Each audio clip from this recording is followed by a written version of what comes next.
ప్రేమ అనేది కేవలం ఇద్దరు కలవడం కాదు. కొన్ని ప్రేమలు మనల్ని విరగ్గొట్టి చివరికి మన అసలు విలువను నేర్పిస్తాయి. ఒక సాధారణ ఇంజనీరింగ్ కాలేజీలో మొదలైన కార్తీక్ నిత్యా పరిచయం స్నేహంగా మొదలై కార్తీక్ మనసులో ప్రేమగా మారుతుంది. కాని ప్రేమలేని చోట ఆశలు పెట్టుకున్న అతను నిర్లక్ష్యం, అవమానం, మానసిక వేదనను ఎదుర్కొంటాడు. తన ఆత్మాభిమానాన్ని కోల్పోయే స్థితికి వెళ్లిన కార్తీక్ ఒకరోజు తనని తాను మార్చుకోవాలని నిర్ణయించుకుంటాడు.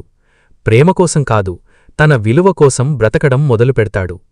ఒకప్పుడు అతన్ని భారమనుకున్న నిత్య అతను దూరమైన తర్వాత అతని నిజమైన విలువను అర్థం చేసుకుంటుంది. కాని అప్పటికే చాలా ఆలస్యమైపోతుంది. విలువలేని చోట మాట్లాడకూడదు, ప్రేమలేని చోట ఆశపడకూడదు అనే జీవిత సత్యాన్ని చెప్పే ఒక భావోద్వేగ కథ. ఈ కథ మీకు నచ్చితే లైక్ చేయండి, షేర్ చేయండి, ఛానల్ సబ్స్క్రైబ్ చేయడం మర్చిపోవద్దు. ఉదయం 9 గంటలు. ఆ ప్రసిద్ధ ఇంజనీరింగ్ కాలేజ్ క్యాంపస్ అంతా విద్యార్థుల కోలాహలంతో కలకలలాడుతోంది. పచ్చని చెట్లు, విశాలమైన గ్రౌండ్, పెద్ద పెద్ద బ్లాకులతో ఆ కాలేజ్ వాతావరణం ఎంతో ఆహ్లాదకరంగా ఉంది. కార్తీక్, మెకానికల్ డిపార్ట్మెంట్, చేతిలో ఒక ఫైల్ పట్టుకొని కాస్త కంగారుగా మరికాస్త ఉత్సాహంగా అడ్మినిస్ట్రేటివ్ బ్లాక్ వైపు అడుగులు వేస్తున్నాడు. టీచింగ్ ప్రొఫెషన్ అంటే అతనికెంతో ఇష్టం. తన మొదటి ఉద్యోగం కావడంతో గుండెల్లో చిన్న దడ. అప్పుడే వేగంగా నడుచుకుంటూ వస్తున్న ఒక అమ్మాయి అతని ఫైల్ను పొరపాటున ఢీకొట్టింది. ఆ ఫైల్లోని పేపర్లు కింద పడిపోయాయి. అయ్యో, ఐఎమ్ సో సారీ అంటూ కింద కూర్చొని ఆ పేపర్లు ఏరివ్వడం మొదలుపెట్టింది ఆ అమ్మాయి. ఆమె నిత్య, కంప్యూటర్ సైన్స్ డిపార్ట్మెంట్. పర్వాలేదు, ఇట్స్ ఓకే అంటూ కార్తీక్ కూడా కిందకు వంగాడు. అప్పుడు ఇద్దరి కళ్ళు మొదటిసారి కలిశాయి. నిత్య కళ్లల్లో ఒక విధమైన చురుకుదనం, ముఖంలో అమాయకత్వం కార్తీక్ను ఇట్టే ఆకర్షించాయి. ఒక చిన్న చిరునవ్వు లవ్వి ఫైల్ ఇచ్చేసి ఆమె వేగంగా సెమినార్ హాల్ వైపు వెళ్ళిపోయింది.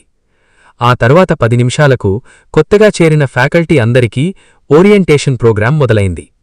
కార్తీక్ వెళ్లి 3వ వరుసలో కూర్చున్నాడు. ఆశ్చర్యంగా అతనికి సరిగ్గా పక్క సీట్లోనే నిత్య కూర్చుని ఉంది. ఇద్దరూ ఒకరినొకరు చూసుకొని మళ్లీ చిరునవ్వు చిందించారు. కార్యక్రమం మధ్యలో నిత్య మెల్లగా గొంతు తగ్గించి, ఇందాకటికి సారీ అండి, నేను కాస్త టెన్షన్లో ఉండి గమనించలేదు.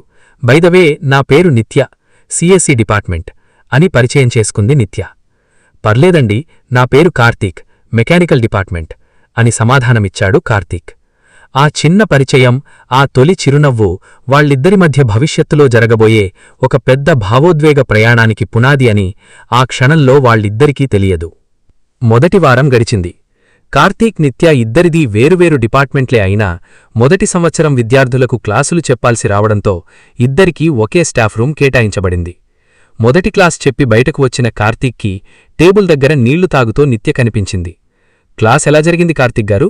స్టూడెంట్స్ విసిగిస్తున్నారా అని నవ్వుతూ అడిగింది నిత్య.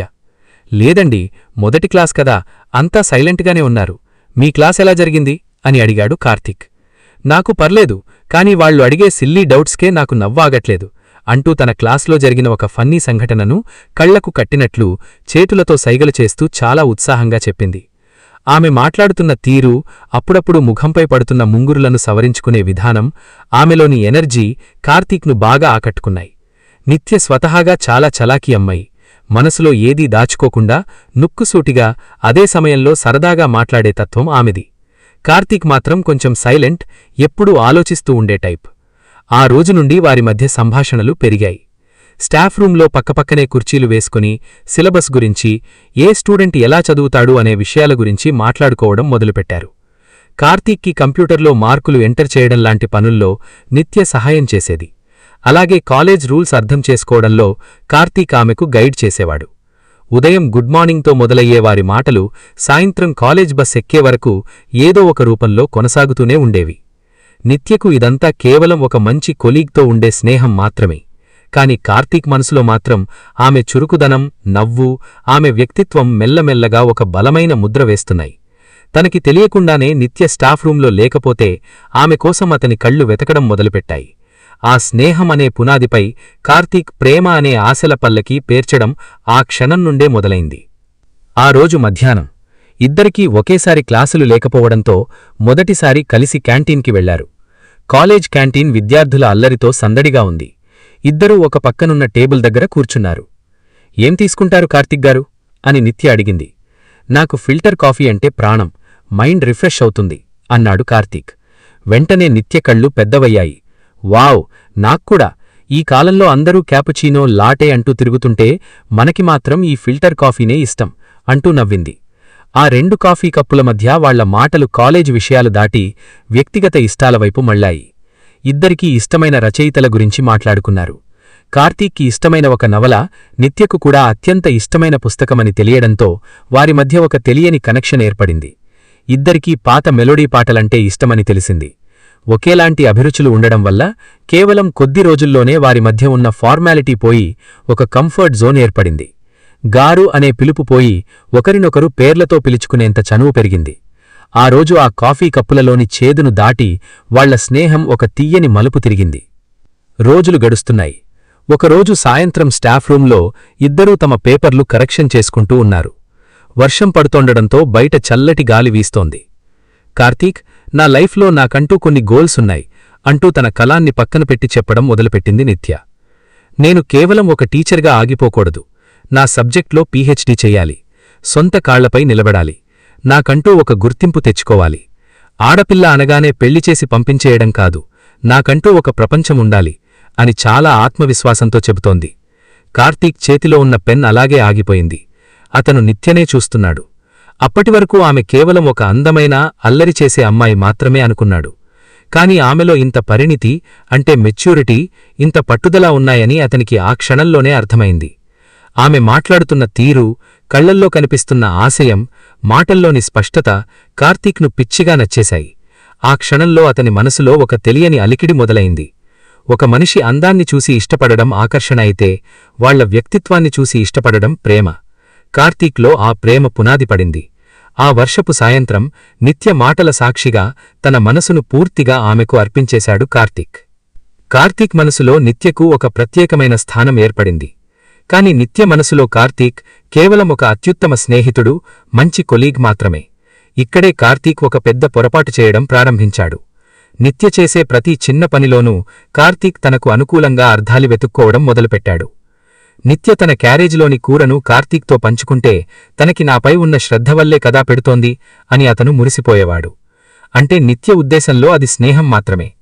స్టాఫ్ రూంలో నిత్య తన వైపు చూసి నవ్వితే ఆ నవ్వి వెనక తనపై ఇష్టముందని భ్రమపడ్డాడు కార్తీక్.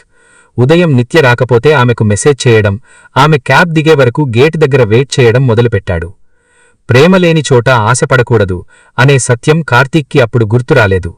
తన మనసులో ఉన్న ప్రేమ ఎదుటివారి మనసులో కూడా ఉంటుందని ఆశపడ్డాడు. తన ఊహల ప్రపంచంలో నిత్యతో ఒక భవిష్యత్తును నిర్మించుకుని అందమైన ఆశల పల్లకి ఎక్కాడు. కాని నిత్యవైపు నుండి ఎలాంటి ప్రేమ లేకపోయినా తనకి తానే ఆశలు కల్పించుకుని భవిష్యత్తులో రాబోయే ఒక పెద్ద మానసిక వేదనకు, అంటే హార్ట్ బ్రేక్కు కార్తీక్ పునాది వేసుకున్నాడు. ఆ ఆశల పల్లకి కిందపడి ముక్కలైపోయే రోజు దగ్గర్లోనే ఉందని అతనికి ఆ క్షణంలో తెలియదు. కొత్త సెమిస్టర్ మొదలైంది. టైం టేబుల్స్ మారడంతో పాటు కాలేజీలో వాతావరణం కూడా కొద్దిగా మారింది. ఈ సెమిస్టర్లో నిత్యకు ఈసీఈ మరియు ఐటీ డిపార్ట్మెంట్ ఫ్యాకల్టీతో కామన్ ల్యాబ్ డ్యూటీలు పడ్డాయి. నిత్య స్వతహాగా చాలా కలుపుగోలు మనిషి. కొత్తవారితో ఇట్టే కలిసిపోతుంది. ఆ ల్యాబ్ డ్యూటీల సమయంలో ఆమెకు కొత్తవారితో మంచి పరిచయాలు ఏర్పడ్డాయి. అందులో 2-3 ఆమెకు చాలా దగ్గరి స్నేహితులయ్యారు. దీని ప్రభావం కార్తీక్తో ఆమె గడిపే సమయంపై నేరుగా పడింది. ప్రతిరోజూ మధ్యాహ్నం ఫిల్టర్ కాఫీ తాగుతూ కబుర్లు చెప్పుకునే సమయం ఇప్పుడు లేకుండా పోయింది. కార్తీక్ క్యాంటీన్లో ఒంటరిగా కూర్చొని ఎదురుచూస్తుంటే నిత్య తన కొత్త గ్రూప్తో నవ్వుతూ మరో టేబుల్ దగ్గర కూర్చోవడం మొదలుపెట్టింది. క్లాస్ అయిపోగానే కార్తీక్ దగ్గరికి వచ్చి కాలేజ్ కబుర్లు చెప్పే నిత్య ఇప్పుడు తన సీట్లో కూర్చొని కొత్త ఫ్రెండ్స్తో ఫోన్లో మాట్లాడడానికే ఎక్కువ ప్రాధాన్యత ఇస్తోంది. కారిడార్లో ఎదురుపడినా కేవలం ఒక చిన్న స్మైల్ ఇచ్చి వేగంగా వెళ్ళిపోయేది. కార్తీక్కు ఇదంతా కొత్తగా, కాస్త బాధగా అనిపించింది. కొత్త సెమిస్టర్ కదా, వర్క్ ప్రెషర్ వల్ల బిజీగా ఉందేమో అని తన మనసుకు తానే సర్ది చెప్పుకున్నాడు. కాని అసలు నిజమేంటంటే నిత్య ప్రాధాన్యతలలో, అంటే ప్రయారిటీస్లో కార్తీక్ వెనకబడిపోయాడు. ఆమె ప్రపంచంలో కొత్త వ్యక్తులకు చోటు దక్కింది. కార్తీక్కి సమయం తగ్గింది. దూరం పెరుగుతున్న కొద్దీ కార్తీక్ మనసులో ఆందోళన మొదలైంది. ఎలాగైనా మునుపటిలా ఆమెతో మాట్లాడాలని, ఆ పాత స్నేహాన్ని నిలబెట్టుకోవాలని తహతహలాడాడు.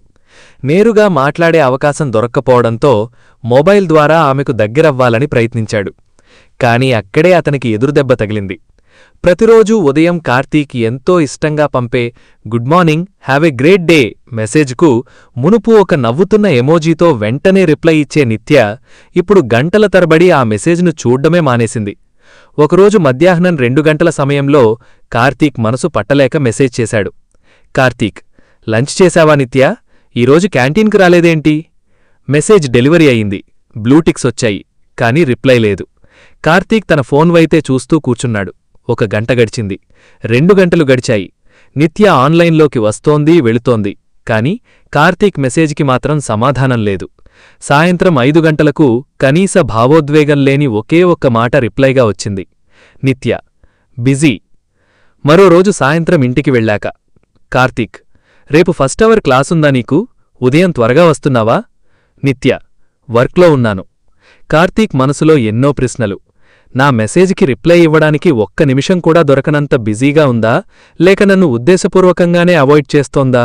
వాట్సాప్లో ఆమె స్టేటస్లు చూస్తే కొత్త ఫ్రెండ్స్తో దిగిన ఫోటోలు, సరదాగా పెట్టిన క్యాప్షన్లు కనిపిస్తున్నాయి. ఇతరులతో గడపడానికి సమయమున్న నిత్యకు తనతో మాట్లాడ్డానికి మాత్రం ఎప్పుడూ బిజీ అనే బోర్డు ఎందుకు తగిలిస్తోందో కార్తీక్కు అర్థం కాలేదు. తనకంటూ ఒక విలువలేని చోట అడుక్కున్నట్లుగా మెసేజులు చేస్తూ తనని తాను ఎంతలా బాధపెట్టుకుంటున్నాడో అతనికి మెల్లగా అర్థం కావడం మొదలైంది. కాలేజీలో ప్రతిరోజూ మధ్యాహ్నం 1 నుండి 2 గంటల వరకు లంచ్ బ్రేక్. ఒకప్పుడు ఆ సమయం వస్తే కార్తీక్, నిత్య ఇద్దరూ ఎంతో ఉత్సాహంగా స్టాఫ్ రూంలోని తమ టేబుల్స్ దగ్గరకు చేరుకునేవారు. కాని ఇప్పుడు పరిస్థితి పూర్తిగా మారిపోయింది. ఆ రోజు మధ్యాహ్నం కార్తీక్ తన లంచ్ బాక్స్ ముందేసుకుని కూర్చున్నాడు. అతని కళ్ళు మాత్రం నిరంతరం స్టాఫ్ రూం గుమ్మం వైపే చూస్తున్నాయి. నిత్య ఎప్పుడు వస్తుందా, తనను చూసి మునుపటిలా ఎప్పుడు నవ్వుతుందా అని అతని ఆరాటం. గడియారంలో ముళ్ళు కదురుతోంది. 1:15, 1:30, 1:45. అయినా నిత్య రాలేదు. కార్తీక్ మనసు అల్లకల్లోలంగా మారింది. కనీసం ఆమెను ఒక్కసారైనా చూసైనా మాట్లాడదామని కారిడార్లోకి వచ్చాడు. దూరం నుండి నిత్య వస్తూ కనిపించింది. కాని ఆమె ఒంటరిగా లేదు. తన కొత్త స్నేహితులతో కలిసి నవ్వుతూ ఎంతో సరదాగా ముచ్చటిస్తూ వస్తోంది. కార్తీక్ సరిగ్గా ఆమె వెళ్లే దారిలోనే నిలబడ్డాడు. ఆమె ఖచ్చితంగా తనను చూసి పలకరిస్తుంది అని ఆశపడ్డాడు. కాని నిత్య తన పక్కనుండి వెళుతూ కూడా కన్నెత్తి అతని వైపు చూడలేదు. తన పక్కనొక మనిషి నిలబడి ఉన్నాడనే విషయాన్ని కూడా గమనించనట్లు తన కొత్త స్నేహితులతో నవ్వుతూ ముందుకు సాగిపోయింది. ఆ క్షణంలో కార్తీక్ గుండెల్లో ఏదో తెలియని శూన్యం ఆవరించింది. నిర్లక్ష్యం చేసేవారికోసం ఎదురుచూడకూడదు అనే చేదు నిజం అతని మనసుకు మొదటిసారి తట్టింది. తను ప్రాణంగా భావిస్తున్న వ్యక్తికి తన ఉనికి కూడా పట్టడం లేదనే బాధ అతన్ని తీవ్రంగా వేధించింది. రోజురోజుకూ పెరుగుతున్న ఈ దూరాన్ని భరించడం కార్తీక్ వల్ల కాలేదు. తను చేసిన తప్పేంటి, ఎందుకు నిత్య ఇలా ప్రవర్తిస్తోంది అని తేల్చుకోవాలనుకున్నాడు. ఎలాగైనా ఆమెతో మాట్లాడాలని నిర్ణయించుకున్నాడు. ఒకరోజు సాయంత్రం కాలేజ్ క్యాంటీన్ కాస్త రద్దీగా ఉంది. నిత్య ఒక మూల టేబుల్ దగ్గర తన డిపార్ట్మెంట్ ఫ్రెండ్స్తో కలిసి కాఫీ తాగుతూ మాట్లాడుతోంది. కార్తీక్ నెమ్మదిగా ఆ టేబుల్ వైపు అడుగులు వేశాడు. అతని చేతులు కాస్త వణుకుతున్నాయి. హాయ్ నిత్య అన్నాడు కాస్త తడబడుతూ. కార్తీక్ వాయిస్ వినగానే నిత్య ముఖంలో మునుపటిలాంటి నవ్వు రాలేదు. పైగా తన ఫ్రెండ్స్ ముందు కార్తీక్ వచ్చి పలకరించడం ఆమెకు నచ్చనట్లు ఒకేసారి మొహం చిట్లించుకుంది. నుదుటిపై ముడతలు వేస్తూ ఎంతో విసుగ్గా, ఏంటి కార్తీక్, ఏమైనా అర్జెంట్ వర్కుందా అని చాలా రూడ్గా అడిగింది. ఆమె అడిగిన తీరుకు ఆ టేబుల్ దగ్గర ఉన్న మిగతా ప్రొఫెసర్లు కార్తీక్ వైపు ఒకలా చూశారు. కార్తీక్ ఒక్కసారిగా షాక్కు గురయ్యాడు. తను కేవలం పలకరించడానికి వస్తే నిత్య అంతలా మొహం తిప్పుకుంటుందని అతను ఊహించలేదు.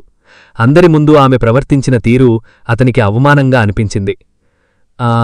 ఏం లేదు నిత్య, ఊరికే పలకరిద్దామని అని నాలుక కర్చుకున్నాడు కార్తీక్. ఇప్పుడు నేను కొంచెం బిజీగా ఉన్నాను కార్తీక్, తర్వాత మాట్లాడదాం అని ఆమె నిర్మోహమాటంగా చెప్పేసింది. కార్తీక్ అక్కడ్నుండి వెనక్కి నడిచాడు. అతని కళ్లల్లో నీళ్లు తిరిగాయి. మునుపెన్నడూ లేని విధంగా అతని మనసుకు మొదటిసారి ఒక పెద్ద గాయమైంది. తన స్నేహాన్ని, తన ఆరాటాన్ని నిత్య ఇంత చులకనగా చూస్తుందని అతను అనుకోలేదు. తను చేసిన చిన్నపాటి తప్పు, ఆమెను పలకరించడం, వారిద్దరి మధ్య ఎంత పెద్ద దూరాన్ని పెంచిందో అతనికి ఆ రోజు స్పష్టంగా అర్థమైంది. క్యాంటీన్లో జరిగిన సంఘటనతో కార్తీక్ మనసు తీవ్రంగా గాయపడింది. అయినా సరే, తనకంటూ ఒకప్పుడు ఎంతో ప్రాధాన్యత ఇచ్చిన నిత్య ఒక్కసారిగా ఎందుకు మారిపోయిందో, తనన్ని ఎందుకు దూరం పెడుతోందో తెలుసుకోవాలన్న తపన అతన్ని నిలవనివ్వలేదు. ఒకరోజు సాయంత్రం కాలేజ్ అయిపోయాక నిత్య పార్కింగ్ లాట్ వైపు ఒంటరిగా నడుచుకుంటూ వెళుతోంది. ఇదే సరైన సమయమనుకొని కార్తీక్ వేగంగా అడుగులు వేసి ఆమె ముందుకు వెళ్లాడు. నిత్య, 1 నిమిషం అన్నాడు. నిత్య అడుగులాపి కొంచెం విసుగ్గా అతని వైపు చూసింది. అసలు మీ ప్రాబ్లమేంటి నిత్యా? ఎందుకు నాతో సరిగ్గా మాట్లాడట్లేదు? అసలు నాకు గుర్తున్నావా, లేక కావాలనే నన్ను దూరం పెడుతున్నావా అని ఎంతో వేదనతో అడిగాడు. ఆ మాటల్లోని బాధను అర్థం చేసుకోవలసిన నిత్య మరింత అసహనానికి గురైంది. అతని ఆరాటం ఆమెకు పట్టింపుగా కాకుండా ఒక టార్చర్లా అనిపించింది. హలో కార్తీక్ గారు, అసలు మీ ప్రాబ్లమేంటి అని గొంతు పెంచింది. నీకు వేరే పనిలేదా? ఎప్పుడూ నా వెంటే ఉంటావు, నా చుట్టూనే తిరుగుతుంటావు. నేను ఎవరితో మాట్లాడాలి, ఎవరితో ఉండాలి అనేది నా ఇష్టం. నన్ను ఇలా ఊపిరి పీల్చుకోకుండా ఫాలో అవ్వడం ఆపేయండి అని ముఖం మీదే నిర్మోహమాటంగా అనేసింది. తన స్కూటీ స్టార్ట్ చేసుకుని వెళ్ళిపోయింది. ఆ మాటలు కార్తీక్ చెవుల్లో సీసం కరిగించిపోసినట్లనిపించాయి. తను చూపించిన శ్రద్ధ ఆమెకు వేధింపులా అనిపించిన నిజం అతన్ని కుంగతీసింది. పార్కింగ్ లాట్లో జరిగిన అవమానంతో కార్తీక్ రాత్రంతా నిద్రపోలేదు. తన మనసులో ఆమెపై ఉన్న స్వచ్ఛమైన ప్రేమను, తన బాధను ఆమెకు ఒక్కసారైనా వివరించాలని, అప్పుడైనా ఆమె తనను అర్థం చేసుకుంటుందేమో అని ఒక ఆఖరి విఫలయత్నం చేయాలనుకున్నాడు. మర్సటి రోజు మధ్యాహ్నం స్టాఫ్ రూంలో నిత్య ఒంటరిగా కూర్చుని తన ల్యాప్టాప్లో ఏదో పని చేసుకుంటోంది. కార్తీక్ నెమ్మదిగా ఆమె టేబుల్ దగ్గరకు వెళ్లాడు. ఒక కుర్చీ లాక్కుని ఆమె ముందు కూర్చున్నాడు. నిత్య, నేను నిన్ను డిస్టర్బ్ చేయాలని కాదు, కాని నా మనసులో ఉన్నది నీకు చెప్పకపోతే నేను బ్రతకలేను. మొదటిసారి నిన్ను చూసినప్పటినుండి అంటూ తన ప్రేమను, తన మనసు పడుతున్న క్షోభను అక్షరాలుగా మార్చి చెప్పడం మొదలుపెట్టాడు. తన మాటల్లో ఎంత గాఢత ఉందో, తన కళ్లల్లో ఎంత కన్నీరుముందో ఆమె గమనిస్తుందని ఆశించాడు. కాని నిత్య ల్యాప్టాప్ స్క్రీన్ మీద నుండి కళ్ళు తిప్పకుండానే కీబోర్డు మీద టైప్ చేస్తూనే అతని మాటలను వింటోంది. ఆమె ముఖంలో ఎలాంటి భావోద్వేగం లేదు. కార్తీక్ ఇంకా ఏదో చెప్పబోతుండగా నిత్య ఒక్కసారిగా ల్యాప్టాప్ మూసేసి 2 చేతులతో తలపట్టుకుంది. స్టాప్ ఇట్ కార్తీక్, ప్లీజ్, నాకు తలనొప్పిగా ఉంది. ఈ ఎమోషనల్ డ్రామాలు వినే ఓపిక నాకు లేదు అంటూ కసురుకుంది. ఆమె గొంతులో కనికరం లేదు సరికదా, అతని ఫీలింగ్స్ ఒక భరించలేని బరువులా అనిపించాయి ఆమెకు.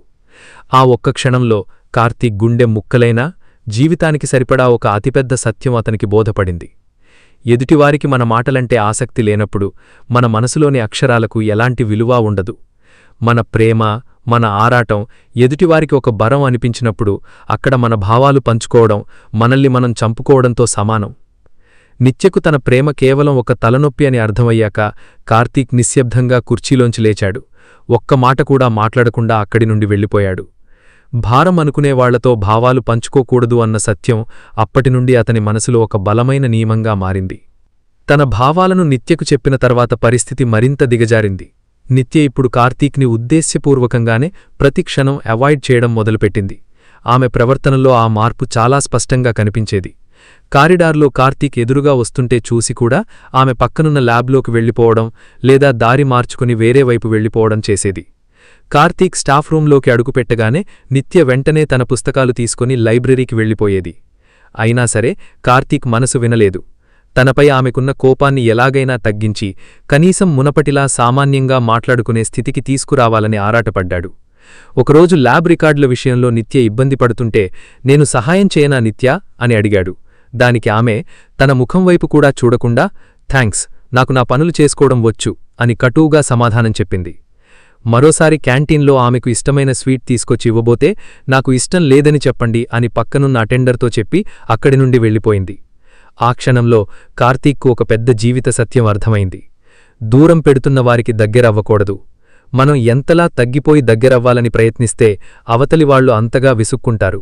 బలవంతంగా బంధాన్ని నిలబెట్టాలని చేసే ప్రతి ప్రయత్నం మన ఆత్మభిమానాన్ని మనమే చంపుకోవడంతో సమానమని అతనికి బోధపడింది. ఆ వారాంతంలో కాలేజ్ ప్రిన్సిపల్ అన్ని డిపార్ట్మెంట్ల ఫ్యాకల్టీతో ఒక ముఖ్యమైన మీటింగ్ ఏర్పాటు చేశారు. వచ్చే నెలలో జరగబోయే కాలేజ్ టెక్ ఫెస్ట్ కోసం సరికొత్త ఈవెంట్స్ ప్లాన్ చేయడం ఆ మీటింగ్ ఉద్దేశ్యం. అందరూ తమ తమ ఐడియాలు చెప్తున్నారు. అప్పుడు కార్తీక్ లేచి నిలబడి ఒక అద్భుతమైన ఐడియా చెప్పాడు. సార్, ప్రతిసారీ ఏ డిపార్ట్మెంట్కి ఆ డిపార్ట్మెంట్ ఈవెంట్స్ చేసుకోవడం కాకుండా ఈసారి మెకానికల్ మరియు కంప్యూటర్ సైన్స్ డిపార్ట్మెంట్లు కలిసి ఇంటర్డిసిప్లినరీగా ఒక రోబోటిక్స్ ఎక్స్పో చేస్తే బావుంటుంది. దీనివల్ల స్టూడెంట్స్లో టీం వర్క్ పెరుగుతుంది అని వివరించాడు. ప్రిన్సిపల్తో సహా చాలామంది హెచ్ఓడీలు ఆ ఐడియాను మెచ్చుకున్నారు. వెరీ గుడ్ ఐడియా కార్తీక్ అంటూ చప్పట్లు కూడా కొట్టారు. కాని కార్తీక్కు పేరు రావడం నిత్యకు ఏమాత్రం ఇష్టం లేనట్లుంది. వెంటనే ఆమె కుర్చీలోంచి లేచి నిలబడి ఎంతో వ్యంగ్యంగా, ఇది చాలా సిల్లీ ఐడియా సార్ అంటూ కొట్టిపారేసింది. అందరూ ఆశ్చర్యంగా ఆమె వైపు చూశారు. కార్తీక్ గారికి మా సిఎస్ఈ స్టూడెంట్స్ సిలబస్ గురించి, వాళ్ల వర్క్ ప్రెజర్ గురించి ఏం తెలుసని ఈ సలహా ఇస్తున్నారో నాకర్థం కావడం లేదు. ప్రాక్టికాలిటీ లేని ఇలాంటి ఐడియాల వల్ల కేవలం టైం వేస్ట్ తప్ప మరేం ఉండదు. ప్లీజ్ ఇగ్నోర్ దిస్ అంటూ అందరి ముందు చాలా చులకనగా, అవమానించేలా మాట్లాడింది. ఆమె మాటలకు మీటింగ్ హాలంతా ఒక్కసారిగా నిశ్శబ్దం ఆవరించింది. అందరూ కార్తీక్ వైపు జాలిగా, వింతగా చూడడం మొదలుపెట్టారు. కార్తీక్ గుండె ఆగిపోయినంత పనైంది. అతని ముఖం అవమానంతో చిన్నబోయింది. నిత్య వ్యతిరేకించింది ఆ ఐడియాను కాదని, అందులో లోపం లేదని అందరికీ తెలుసు. ఆమె కేవలం తనపై ఉన్న చిరాకును, ఇష్టం అందరి ముందు ఇలా కక్ష సాధించే చర్యగా చూపించింది అని కార్తీక్కు అర్థమైంది. నలుగురి ముందు తనను తక్కువ చేసి మాట్లాడడం అతని ఆత్మాభిమానంపై పడిన అతిపెద్ద దెబ్బ. ఈ ఒక్క సంఘటన కార్తీక్ ఆలోచనా విధానాన్ని పూర్తిగా మార్చేయడానికి పునాది వేసింది. మీటింగ్ ముగిసిన తర్వాత కార్తీక్ నేరుగా స్టాఫ్ రూంకి వెళ్లకుండా కాలేజ్ గ్రౌండ్లోని ఒక చెట్టు కింద ఒంటరిగా వెళ్లి కూర్చున్నాడు. అందరి ముందు నిత్య అన్న మాటలు అతని చెవుల్లో ఇంకా మారుమ్రోగుతూనే ఉన్నాయి. అక్కడ జరిగిన అవమానం కన్నా ఆ అవమానాన్ని నిత్య ఏమాత్రం పశ్చాత్తాపం లేకుండా ఒక విజయగర్వంతో ఎంజాయ్ చేయడం కార్తీక్ మనసును ముక్కలు చేసింది. తన మనసులో ఇన్ని రోజులు ఉన్నది అపార్థమేమో అన్న చిన్న ఆశ కూడా ఆ రోజు తుడిచిపెట్టుకుపోయింది. కార్తీక్ తనను తాను ప్రశ్నించుకున్నాడు. నా ఐడియాలో నిజంగా తప్పుందా? లేదు. కేవలం అది నా ఐడియా అయినందుకే ఆమె వ్యతిరేకించింది. నేను ఆమెను పలకరిస్తే విసుక్కుంది, నా భావాలు చెబితే భరం అనుకుంది, ఇప్పుడు అందరి ముందు నన్ను చులకనగా చేసింది. ఆ రోజు సాయంత్రం అతనికి ఒక స్పష్టమైన నిజం బోధపడింది. నిత్య దృష్టిలో తన మాటలకు, తన ఫీలింగ్స్కి, తన ఉనికికి ఎలాంటి విలువ లేదు. మనం ఎంత గొప్ప విషయం చెప్పినా వినేవారికి మనపై గౌరవం లేనప్పుడు ఆ మాటలు గాలిలో కలిసిపోతాయి. విలువలేని చోట మాట్లాడకూడదు అన్న సత్యం ఒక చెంపదెబ్బలా అతని మనసును తాకింది. ఇక మీదట నిత్యముందు తన నోటిముంది ఒక్క మాట కూడా రాకూడదని, తన నిశ్శబ్దమే ఆమెకు సమాధానం కావాలని గట్టిగా నిశ్చయించుకున్నాడు. ఆ రాత్రి కార్తీక్ గదిలో ఒంటరిగా కూర్చుని తన ప్రవర్తనను పూర్తిగా సమీక్షించుకున్నాడు. నిత్యను మొదటిసారి చూసిన దగ్గరనుండి ఆ రోజు మీటింగ్లో జరిగిన అవమానం వరకు ప్రతీదీ అతని కళ్లమిందు కదలాడింది. ప్రేమ అనేది రెండు మనసుల మధ్య పుట్టే ఒక అందమైన బంధం. కాని నేను దాన్ని భిక్షలాగా అడుక్కుంటున్నాను. నా ఆరాటాన్ని ఆమె బలహీనతగా చూస్తోంది అని తనకు తాను చెప్పుకున్నాడు. తనలో నిద్రపోతున్న ఆత్మాభిమానం ఒక్కసారిగా మేల్కొంది. ప్రేమ కోసం తన సెల్ఫ్ రెస్పెక్ట్ను మంటగలుపుకుంటున్నానని అతనికి అర్థమైంది. అదే రాత్రి తన డైరీలో ఒక కఠినమైన నిర్ణయాన్ని అక్షరాల రూపంలో రాసుకున్నాడు. నా ఆత్మాభిమానం ముందు ఏ ప్రేమైనా, ఏ వ్యక్తైనా తక్కువే. 1. విలువలేని చోట మాట్లాడను, అంటే నా మాటలంటే గౌరవం లేని వ్యక్తుల ముందు మౌనంగానే ఉంటాను. 2. ప్రేమ లేని చోట ఆశపడను, అంటే నా భావాలను అర్థం చేసుకోలేని వారి నుండి ఎలాంటి ప్రేమ ఆశించను. 3. నిర్లక్ష్యం చేసేవారికోసం ఎదురుచూడను. ఈ ప్రమాణాలతో కార్తీక్లో ఒక సరికొత్త మనిషి పుట్టాడు. ఆ మరుసటి రోజు ఉదయం కాలేజీకి వెళ్లే కార్తీక్ ముఖంలో పాత ఆరాటం లేదు, నిత్య కోసం ఎదురుచూసే పిచ్చి లేదు. కేవలం ఒక ప్రశాంతత, అచంచలమైన ఆత్మవిశ్వాసం మాత్రమే ఉన్నాయి. తన జీవితంలో నిత్య అనే అధ్యాయాన్ని ఒక చేదు జ్ఞాపకంగా అక్కడితో ముసివేసి తన వృత్తిపై పూర్తిగా దృష్టి పెట్టాలని నిర్ణయించుకున్నాడు. ఆ ఒక్క నిర్ణయం వారిద్దరి కథలు పూర్తిగా మార్చివేయబోతోందని నిత్యకు అప్పుడు తెలియదు. మరుసటి రోజు ఉదయం కాలేజీ వాతావరణం ఎప్పటిలాగే ఉంది. కాని కార్తీక్ ముఖంలో మాత్రం ఒక కొత్త ప్రశాంతత, అడుగుల్లో మునుపెన్నడూ లేని ఆత్మవిశ్వాసం స్పష్టంగా కనిపిస్తున్నాయి. తన మనస్సును తొలిచేసిన ఆశల పల్లకిని పూర్తిగా విడిచిపెట్టి ఒక కొత్త మనిషిలా క్యాంపస్లోకి అడుగుపెట్టాడు. స్టాఫ్ రూంలోకి వెళ్లగానే నిత్య ఎదురుపడింది. గతంలో అయితే కార్తీక్ ముఖం వెలిగిపోయేది, ఏదో ఒకటి మాట్లాడాలని తహతహలాడేవాడు. కాని ఈరోజు అలా జరగలేదు. కార్తీక్ కళ్లల్లో ఆరాటం లేదు. ఆమెను చూసి కేవలం ఒక ప్రొఫెషనల్ నవ్వు నవ్వి గుడ్ మార్నింగ్ అని తల ఊపి తన సీట్లో వెళ్లి కూర్చున్నాడు. ఆ నవ్వులో ఎలాంటి ఆపేక్ష లేదు, కేవలం ఒక సహోద్యోగికిచ్చే మర్యాద మాత్రమే ఉంది. నిత్యకు ఇది చాలా ఆశ్చర్యంగా అనిపించింది. మొన్నటి వరకు తన చుట్టూ తిరిగినవాడు ఇవాళ కనీసం తన వైపు తల తిప్పికూడా చూడటం లేదని ఆమె గమనించింది. ఆ తర్వాత కొన్ని రోజులపాటు కార్తీక్ ప్రవర్తన ఇలాగే కొనసాగింది. ఉదయం పంపే గుడ్ మార్నింగ్ మెసేజ్లు, అర్ధరాత్రి ఆన్లైన్లో ఎదురుచూపులు పూర్తిగా ఆగిపోయాయి. క్యాంటీన్లో దూరంగా, క్యాంటీన్లో నిత్య తన ఫ్రెండ్స్తో ఉన్నప్పుడు కార్తీక్ అటువైపు కన్నెత్తి కూడా చూసేవాడు కాదు. తన మానాన తను కాఫీ తాగి వచ్చేవాడు. ఏదైనా కాలేజీ పని ఉంటే తప్ప నిత్యతో కార్తీక్ ఒక్క మాట కూడా మాట్లాడేవాడు కాదు. అది కూడా టు ద పాయింట్ మాట్లాడి వెళ్ళిపోయేవాడు. విలువ లేని చోట మాట్లాడకూడదు అని తీసుకున్న నిర్ణయానికి కార్తీక్ కట్టుబడి ఉన్నాడు. అతని మౌనం ఒక అదృశ్య గోడలా మారి నిత్యను పూర్తిగా దూరం చేసింది. తన మనస్సులోని బాధను, నిరాశను అధిగమించడానికి కార్తీక్ తన వృత్తినే ఆయుధంగా మార్చుకున్నాడు. తనలో ఉన్న శక్తిని, ఏకాగ్రతను మొత్తం విద్యార్థుల భవిష్యత్తుపై మళ్లించాడు. ప్రేమలో దెబ్బతిన్నవాళ్లు దేవదాసులవ్వాల్సిన అవసరం లేదని, దాన్ని ఒక సవాలుగా తీసుకొని శిఖరాలు కూడా అధిరోహించవచ్చని నిరూపించడం మొదలుపెట్టాడు. కార్తీక్ దినచర్య పూర్తిగా మారిపోయింది. క్లాస్ రూంలో కేవలం పుస్తకాల్లో ఉన్నదే కాకుండా ప్రాక్టికల్గా మెకానికల్ ఇంజనీరింగ్ ఎలా ఉంటుందో స్టూడెంట్స్కు అర్థమయ్యేలా చెప్పడం ప్రారంభించాడు. విద్యార్థులు తమ డౌట్స్ అడగడానికి భయపడకుండా వారితో ఒక ఫ్రెండ్లాగా మెలుగుతూ వారి ప్రాజెక్ట్స్లో సహాయం చేసేవాడు. ల్యాబ్లో ఎక్కువ సమయం, ఖాళీ సమయం దొరికితే చాలు కార్తీక్ మెకానికల్ ల్యాబ్లో కొత్త కొత్త ప్రయోగాలు చేస్తూ విద్యార్థులను ప్రోత్సహించేవాడు. అతి తక్కువ కాలంలోనే కార్తీక్ పేరు కాలేజంతా మారుమ్రోగింది. స్టూడెంట్స్ అందరూ కార్తీక్ క్లాస్ అంటే ఎంతో ఆసక్తిగా ఎదురుచూడడం మొదలుపెట్టారు. సెమిస్టర్ చివర్లో స్టూడెంట్స్ ఇచ్చిన ఫీడ్బ్యాక్ రిపోర్ట్లో కార్తీక్కు కాలేజీలోనే అత్యధిక రేటింగ్ వచ్చింది. కాలేజీ యాజమాన్యం కూడా కార్తీక్ అంకితభావాన్ని గుర్తించి వార్షికోత్సవం రోజున అందరి సమక్షంలో best faculty of the year అవార్డును ప్రదానం చేసింది. కార్తీక్ వేదికపై అవార్డు తీసుకుంటున్నప్పుడు హాల్ మొత్తం విద్యార్థుల చప్పట్లతో దద్దరిల్లిపోయింది. ఆ క్షణంలో కింద కూర్చున్న నిత్య కళ్లల్లో ఆశ్చర్యం, ఒక తెలియని వెలితి స్పష్టంగా కనిపించాయి. ఒకప్పుడు తను చులకనగా చూసిన వ్యక్తి ఇప్పుడు తనకంటే చాలా ఉన్నత స్థానంలో నిలబడ్డం ఆమెను ఆలోచనలో పడేసింది. కార్తీక్ తీసుకున్న మౌనవ్రతం నిత్య జీవితంలో ఒక నిశ్శబ్దపు అలజడిని సృష్టించింది. మొదటి వారం రోజులు కార్తీక్ తన వెంట పడకపోవడం చూసి నిత్య చాలా ఊపిరి పీల్చుకుంది. హమ్మయ్యా, ఫైనల్గా నా ప్రాబ్లం సాల్వ్ అయింది, ఒక తలనొప్పి వదిలిపోయింది అని తన కొత్త స్నేహితులతో సరదాగా చెప్పి నవ్వింది.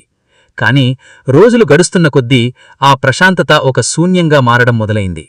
ఒక మనిషి మన జీవితంలో ఉన్నప్పుడు వారి విలువేంటో మనకు తెలియదు, కాని వారు పూర్తిగా దూరమయ్యాక వారి స్థానమేమిటో అర్థమవుతుంది. నిత్య పరిస్థితి కూడా అలాగే తయారైంది. ఉదయం లేవగానే ఫోన్ చూస్తే కార్తీక్ నుండి వచ్చే గుడ్ మార్నింగ్ మెసేజ్ కనిపించకపోవడం ఆమెకు ఏదో వెలితిగా అనిపించింది. లంచ్ టైంలో క్యాంటీన్కి వెళ్లినప్పుడు ఒకప్పుడు తన కోసం గంటలసాళ్లు ఎదురుచూసిన కార్తీక్ ఇప్పుడు తను ఎదురుగా వెళ్లినా కనీసం తల తిప్పి చూడకపోవడం ఆమె ఇగోని దెబ్బతీసింది.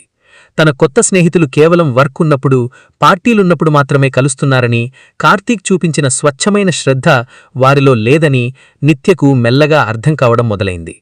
ఒకరోజు వర్షం పడుతుంటే స్టాఫ్ రూంలో ఒంటరిగా కూర్చున్న నిత్యకు కార్తీక్ జ్ఞాపకాలు గుర్తొచ్చాయి. తను అతన్ని ఎంత దారుణంగా అవమానించిందో తలుచుకొని మొదటిసారి ఆమె మనస్సులో ఒక చిన్న పశ్చాత్తాపం మొదలైంది. ఆ శ్రద్ధను, ఆ నిస్వార్థమైన స్నేహాన్ని తను ఎంతగా మిస్ అవుతోందో ఆమెకు అప్పుడు స్పష్టంగా అర్థమైంది. నిత్య మనసులో గందరగోళం నడుస్తుండగానే ఆమె వృత్తి జీవితంలో ఒక ఊహించని పెద్ద తుఫాను ముంచుకొచ్చింది. కాలేజీలో సెమిస్టర్ మిడ్ ఎగ్జామ్స్ జరుగుతున్నాయి. సిఎస్సి థర్డ్ ఇయర్ విద్యార్థులకు నిత్య ఒక కోర్ సబ్జెక్ట్ డీల్ చేస్తోంది. ఎగ్జామ్ జరగడానికి ముందు రోజు సాయంత్రం నిత్య తయారు చేసిన క్వశ్చన్ పేపర్ వాట్సాప్ గ్రూపుల్లో లీక్ అయిందన్న వార్త క్యాంపస్లో దావానళంలా వ్యాపించింది. మరుసటి రోజు ఉదయం రాగానే మేనేజ్మెంట్ నిత్యను నేరుగా ప్రిన్సిపల్ ఛాంబర్కు పిలిపించింది. హెచ్ఓడి మరియు డైరెక్టర్ల ముందు నిత్య ముద్దాయిలా నిలబడాల్సి వచ్చింది. బాధ్యతగల ఫ్యాకల్టీ అయ్యుండి మీరే ఇలా పేపర్ లీక్ చేస్తే కాలేజీ పరువేం కావాలి నిత్యగారు? దీనిపై ఎంక్వైరీ కమిటీ వేస్తున్నాం, అప్పటి వరకు మిమ్మల్ని సస్పెండ్ చేయాల్సి వస్తుంది అని ప్రిన్సిపల్ కఠినంగా చెప్పారు. నిత్యకు గుండె ఆగినంత పనైంది. తను ఎలాంటి తప్పు చేయలేదు. తన ల్యాప్టాప్ నుండే ఎవరో ఆ పేపర్ దొంగలించారు అని ఆమె ఎంత మొత్తుకున్నా ఎవరూ వినలేదు. కన్నీళ్లతో వణుకుతూ బయటకు వచ్చిన నిత్య వెంటనే తన కొత్త స్నేహితుల కోసం వెతికింది. వాళ్లైతే తన తరఫున మేనేజ్మెంట్తో మాట్లాడతారని ఆశపడింది. కాని అక్కడే ఆమెకు జీవితంలో అతిపెద్ద పాఠం ఎదురైంది. నిత్య సస్పెన్షన్ వార్త కాలేజంతా పాకింది. ఆమె కన్నీళ్లు పెట్టుకుని ఒంటరిగా కూర్చున్న సమయంలో ఈ విషయం కార్తీక్ చెవిన పడింది. అతనికి నిత్య క్యారెక్టర్ గురించి బాగా తెలుసు. ఆమె తన వృత్తిని ఎంతగా ప్రేమిస్తోందో, ఇలాంటి తప్పు ఆమె ఎప్పటికీ చెయ్యదని అతనికి పూర్తి నమ్మకం ఉంది. కార్తీక్ వెంటనే రంగంలోకి దిగాడు. సైలెంటుగా తనదైన శైలిలో విచారణ ప్రారంభించాడు. ఎగ్జామ్ ముందు రోజు సాయంత్రం స్టాఫ్ రూం వైపు ఉన్న కారిడార్ సీసీటీవీ ఫుటేజ్ని అడ్మినిస్ట్రేషన్ సహాయంతో చెక్ చేశాడు. నిత్య క్యాంటీన్కి వెళ్లిన సమయంలో ల్యాబ్ అటెండర్ ఒకడు ఆమె సిస్టమ్ నుండి పెన్డ్రైవ్ ద్వారా డేటా కాపీ చేయడం అందులో స్పష్టంగా రికార్డయింది. వెంటనే ఆ సాక్ష్యాలను తీసుకొని నేరుగా ప్రిన్సిపల్ మరియు హెచ్ఓడి దగ్గరకు వెళ్లాడు. అసలు దోషిని పట్టుకొని నిత్య నిర్దోషి అని నిరూపించాడు. యాజమాన్యం వెంటనే నిత్య సస్పెన్షన్ను రద్దు చేసి ఆమెకు క్షమాపణలు చెప్పింది. ఈ విషయమంతా ఒక ఫ్యాకల్టీ మెంబర్ ద్వారా తెలుసుకున్న నిత్య ఆశ్చర్యంతో పాటు కృతజ్ఞతతో నిండిపోయిన గుండెతో కార్తీక్ దగ్గరకు పరుగున వెళ్ళింది. ల్యాబ్లో ఒంటరిగా ఉన్న కార్తీక్ దగ్గరకు వెళ్ళి, కార్తీక్, థ్యాంక్యూ సో మచ్. నాకోసం నువ్వింత రిస్క్ తీసుకున్నావని తెలిసింది. నువ్వు లేకపోతే నా కెరీర్ ఏమయ్యేదో అంటూ కన్నీళ్లు పెట్టుకుంది. కాని కార్తీక్ ముఖంలో ఎలాంటి ఎమోషన్ లేదు. అతను చేస్తున్న పని ఆపకుండా చాలా ప్రశాంతంగా, థ్యాంక్స్ అక్కర్లేదు నిత్యగారు. ఒక తప్పు జరుగుతున్నప్పుడు, నా కొలీగ్ అన్యాయంగా బలైపోతున్నప్పుడు నిలదీయడం నా బాధ్యత. ఇది నా డ్యూటీలో భాగం మాత్రమే. ఇందులో మీపై ప్రత్యేకమైన శ్రద్ధ ఏమీ లేదు అని నిర్మోహమాటంగా చెప్పి ఫైల్ పట్టుకొని అక్కడ్నుండి వెళ్ళిపోయాడు. ఆ మాటలు నిత్య గుండెల్లో బాకులా గుచ్చుకున్నాయి. అతను సాయం చేసింది ప్రేమతో కాదు, కేవలం ఒక తోటి ఉద్యోగి అన్న బాధ్యతతో మాత్రమే అని ఆమెకర్థమైంది. కార్తీక్ వెళ్లిపోయిన వైపే చూస్తూ నిత్య అలాగే నిలబడిపోయింది. ఆ రోజు రాత్రి ఆమెకు నిద్రపట్టలేదు. తన గదిలో ఒంటరిగా కూర్చుని గడిచిన కాలమంతా గుర్తుచేసుకుంది. ఎవరో కొత్తవాళ్ల కోసం నా మంచి కోరే స్వచ్ఛమైన మనిషిని ఎంతలా బాధపెట్టాను. అతను నా కోసం ఎదురుచూస్తే విసుక్కున్నాను. నాపై ఉన్న ప్రేమను భారం అనుకున్నాను. అందరి ముందు అవమానించాను. కాని నేను కష్టాల్లో ఉన్నప్పుడు నా కొత్త స్నేహితులు నన్ను వదిలేసి వెళ్ళిపోతే నేను వద్దు అనుకున్న కార్తీక్ మా పరువు నిలబెట్టాడు. కార్తీక్ నిజమైన క్యారెక్టర్ ఏమిటో ఇప్పుడు ఆమెకు పూర్తిగా అర్థమైంది. అతనికి ఆత్మాభిమానం ఎంత ఎక్కువో అంతకు మించిన మంచి మనసుందని తెలుసుకుంది. తను ఎంత గొప్ప వ్యక్తిని, ఎంత స్వచ్ఛమైన ప్రేమను తన చేతులారా పోగొట్టుకుందో తలచుకొని కుమిలి కుమిలి ఏడ్చింది. ప్రేమలేని చోట ఆశపడకూడదు అని కార్తీక్ ఎలా అయితే నిర్ణయించుకున్నాడో ఇప్పుడు నిత్య పరిస్థితి కూడా అలాగే మారింది. కార్తీక్ ప్రేమ కోసం ఆమె మనసు ఆరాటపడుతోంది. కాని ఇప్పుడు కార్తీక్ మనసులో ఆమెకంటూ ఎలాంటి స్థానం లేదు. తన అహంకారం, నిర్లక్ష్యం వల్లే ఈ పరిస్థితి వచ్చిందని తెలుసుకున్న నిత్య కన్నీరు మున్నీరుగా విలపిస్తూ ఎలాగైనా కార్తీక్కి క్షమాపణ చెప్పి అతని ప్రేమను తిరిగి పొందాలని నిర్ణయించుకుంటుంది. కనీసం అతను క్షమిస్తే చాలు అన్నంతగా ఆమె మనసు పశ్చాత్తాపంతో దహించుకుపోసాగింది. నిత్య మనసులో ఇప్పుడు అహంకారం లేదు, కేవలం పశ్చాత్తాపం మాత్రమే ఉంది. తను చేసిన తప్పును అంగీకరించి కార్తీక్కు మనస్ఫూర్తిగా క్షమాపణ చెప్పాలని ఆమె నిర్ణయించుకుంది. కాని అది అనుకున్నంత సులభం కాదని ఆమెకు త్వరలోనే అర్థమైంది. మరుసటి రోజు ఉదయం కార్తీక్ క్యాంపస్లోకి రాగానే నిత్య అతని దగ్గరకు వెళ్లి మాట్లాడేందుకు ప్రయత్నించింది. కార్తీక్, ఒక్క 2 నిమిషాలు మాట్లాడాలి అంది కాస్త నసుగుతూ. కార్తీక్ ఆమె కళ్లలోకి కూడా చూడలేదు. తన చేతిలోని ఫైల్స్ను చూసుకుంటూనే, సారీ మేడం, నాకు ఫస్ట్ అవర్ ల్యాబ్ ఉంది, క్లాస్కి టైమవుతోంది అని ఒక్క క్షణం కూడా ఆగకుండా ముందుకు వెళ్ళిపోయాడు. ఆ తర్వాత 2 రోజులపాటు నిత్య ఎన్నో ప్రయత్నాలు చేసింది. క్యాంటీన్లో ఎదురుపడినప్పుడు మాట్లాడబోతే ఫోన్ మాట్లాడుతున్నట్లు నటిస్తూ పక్కకు వెళ్ళిపోయాడు. స్టాఫ్ రూంలో పలకరిస్తే, సారీ, కొంచెం వర్క్లో ఉన్నాను అంటూ ల్యాప్టాప్ ఓపెన్ చేసి అందులో మునిగిపోయాడు. విలువలేని చోట మాట్లాడకూడదు అని కార్తీక్ ఎంత బలంగా నిర్ణయించుకున్నాడో నిత్యకు అప్పుడు అర్థమైంది. ఒకప్పుడు తన చుట్టూ తిరిగిన కార్తీక్ ఇప్పుడు తను ఎంత బ్రతిమాలినా కనీసం వినడానికి కూడా సిద్ధంగా లేడు. ఒకప్పుడు కార్తీక్ తన నిర్లక్ష్యాన్ని భరించి వేదనపడ్డాడో ఇప్పుడు అదే వేదనను నిత్య అనుభవిస్తోంది. నేను చేసిన గాయం అతన్ని ఎంతలా మార్చేసింది కదా అని తనలో తాను కుమిలిపోయింది నిత్య. రోజులు గడుస్తున్నా కార్తీక్ మౌనం వీడలేదు. నిత్యకు ఈ భారం మోయడం అసాధ్యంగా మారింది. ఇక లాభం లేదనుకొని ఒకరోజు సాయంత్రం కాలేజ్ అయిపోయే సమయానికి అందరూ వెళ్లిపోయాక కార్తీక్ కోసం స్టాఫ్ రూంలో ఎదురుచూసింది. కార్తీక్ తన వస్తువులు సర్దుకోడానికి రాగానే నిత్య నేరుగా వెళ్లి తలుపు గడియపెట్టింది. కార్తీక్ ఆశ్చర్యంగా ఆమె వైపు చూశాడు. నిత్యగారు, ఏం చేస్తున్నారు? నాకు టైం అవుతోంది అన్నాడు కాస్త చిరాకుగా. ఆ మాట వినగానే నిత్య కళ్ళు ఆపుకోలేనంతగా చెమ్మగిల్లాయి. నన్ను గారు అని పిలవకు కార్తీక్, ప్లీజ్, ఆ పిలుపు నన్ను చంపేస్తోంది అంటూ 2 చేతులతో ముఖం కప్పుకొని ఏడ్చేసింది. కార్తీక్ అలాగే నిశ్శబ్దంగా నిలబడి చూస్తున్నాడు. నిత్య కన్నీరు తుడుచుకుంటూ, నన్ను క్షమించు కార్తీక్, నీ స్వచ్ఛమైన ప్రేమను ఒక భారం అనుకున్నాను. నా కళ్ళు మూసుకుపోరి నిన్ను నిర్లక్ష్యం చేశాను. కొత్త పరిచయాల మోజలో పడి నాకోసం ప్రాణమిచ్చే నిజమైన స్నేహితుణ్ణి ఎంతగా అవమానించానో నాకిప్పుడు అర్థమైంది. నువ్వు నన్ను కాపాడినప్పుడు నా తప్పు తెలిసొచ్చింది. ప్లీజ్ కార్తీక్, నువ్వు లేకపోతే నేను ఉండలేను. ఒక్క అవకాశం ఇవ్వు, నా తప్పును సరిదిద్దుకుంటాను. మునుపటిలా ఒక్కసారి నాతో మాట్లాడు కార్తీక్ అంటూ కన్నీరు మున్నీరుగా బ్రతిమాలింది. స్టాఫ్ రూమ్ అంటా ఆమె కన్నీటి చప్పుడుతో నిండిపోయింది. ఒకప్పుడు ఎవరినైతే తన చులకన చేసిందో ఈరోజు అదే వ్యక్తి ముందు క్షమాపణల కోసం అర్థించి నిలబడింది. కాని కార్తీక్ ముఖంలో మాత్రం ఎలాంటి చలనం లేదు. ఒక కఠినమైన శిలలా ఆమె కన్నీళ్లను చూస్తూ అలాగే ఉండిపోయాడు. నిత్య కన్నీరు మున్నీరుగా ఏడుస్తూ క్షమాపణ అడుగుతున్నా కార్తీక్ ముఖంలో ఎలాంటి కోపంగానీ పగగానీ లేవు. ఒకప్పుడు తను ప్రాణంగా ప్రేమించిన అమ్మాయి తన ముందు అలా ఏడుస్తుంటే అతను కరిగిపోతాడని నిత్య అనుకుంది. కాని ఆత్మాభిమానమనే పునాదిపై నిలబడిన కార్తీక్ మనసు ఇప్పుడు చెక్కుచెదరని ఒక శిలలా మారింది. కార్తీక్ తన బ్యాగు భుజానికి తగిలించుకొని చాలా ప్రశాంతంగా స్థిరమైన గొంతుతో మాట్లాడ్డం మొదలుపెట్టాడు. నిత్య, ఒకప్పుడు నువ్వంటే నాకు ప్రాణం. నీ ఒక్క నవ్వు కోసం, నీ ఒక్క మెసేజ్ కోసం నా సమయాన్ని కాదు, నా సెల్ఫ్ రెస్పెక్ట్ని కూడా వదిలేసుకుని నీ వెనకపడ్డాను. కానీ ప్రేమ అంటే కేవలం ఒకరి వెనకపడడం, వాళ్లను గుడ్డిగా ఆరాధించడం కాదు, ఒకరికొకరు గౌరవం ఇచ్చుకోవడమని నువ్వే నాకు నేర్పావు. నిత్య ఏడుస్తూనే అతని వైపు చూస్తోంది. కార్తీక్ కంటిన్యూ చేశాడు. నువ్వు నన్ను నిర్లక్ష్యం చేసినప్పుడు, నా ప్రేమను ఒక భారంలా ఫీలయ్యి నలుగురి ముందు నన్ను అవమానించినప్పుడు నాకు ఒకే ఒక్క నిజం అర్థమైంది. నా ప్రేమ కంటే నా ఆత్మాభిమానం 100 రెట్లు గొప్పదని. ఎక్కడైతే మన మాటలకు విలువ ఉండదో అక్కడ మౌనంగా ఉండిపోవాలి. ఎక్కడైతే మనకు గౌరవం దక్కదో అక్కడి నుండి దూరంగా వెళ్ళిపోవాలి. ఈ రోజు నువ్వు అడుగుతున్నది నా ప్రేమను కాదు, నీ గిల్టీ ఫీలింగ్ నుండి నీకు నువ్వు విముక్తి కోరుకుంటున్నావు. నన్ను క్షమించు నిత్య. ఒకప్పుడు నా ప్రపంచం నువ్వే, కాని ఇప్పుడు నువ్వంటే నాకు కేవలం ఒక మంచి కొలీగ్ మాత్రమే. ఆ మాటలు చెప్పి ఆమె కన్నీళ్ల కోసం ఒక్క క్షణం కూడా ఆగకుండా తలుపు తీశాడు కార్తీక్. కార్తీక్ చెప్పిన ప్రతి మాట నిత్య గుండెల్లో బాకులా దిగింది. పగిలిన అద్దాన్ని ఎంత అతుకుపెట్టినా మునుపటిలా ఎలా ఉండదో, దెబ్బతిన్న ఆత్మాభిమానం కూడా తిరిగి పాత ప్రేమను బతికించలేదని ఆమెకు స్పష్టంగా అర్థమైంది. జీవితంలో ఒక మంచి మనిషిని కోల్పోయానన్న చేదు నిజాన్ని ఆమె జీర్ణించుకోలేక అక్కడే కుర్చీలో కూలబడిపోయింది. కాని కార్తీక్ మాత్రం తలెత్తుకొని ఎంతో ఆత్మవిశ్వాసంతో స్టాఫ్ రూం నుండి బయటకు నడిచాడు. వెళుతున్నప్పుడు అతని పెదవులపై ఒక చిరునవ్వు ఉంది. ఆ నవ్వులో ఒకప్పుడి ఆరాటం లేదు, కేవలం ఒక విజయం ఉంది. తన బలహీనతను జయించిన విజయం. విలువలేని చోట మాట్లాడకూడదు, ప్రేమలేని చోట ఆశపడకూడదు, దూరం పెడుతున్నవారికి దగ్గరవ్వకూడదు.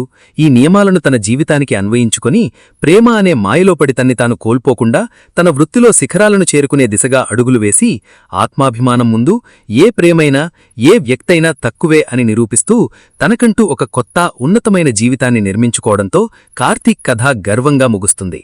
ప్రేమ కథ అంటే కేవలం హీరోయిన్లు కలవడమే కాదు, తమ విలువ తెలుసుకొని దెబ్బతిన్న చోట ఎదురు తిరిగి ఆత్మాభిమానంతో బ్రతకడం కూడా ఒక అద్భుతమైన ప్రేమ కథే. అది తనపై తనకు ఉన్న ప్రేమ, సెల్ఫ్ లవ్.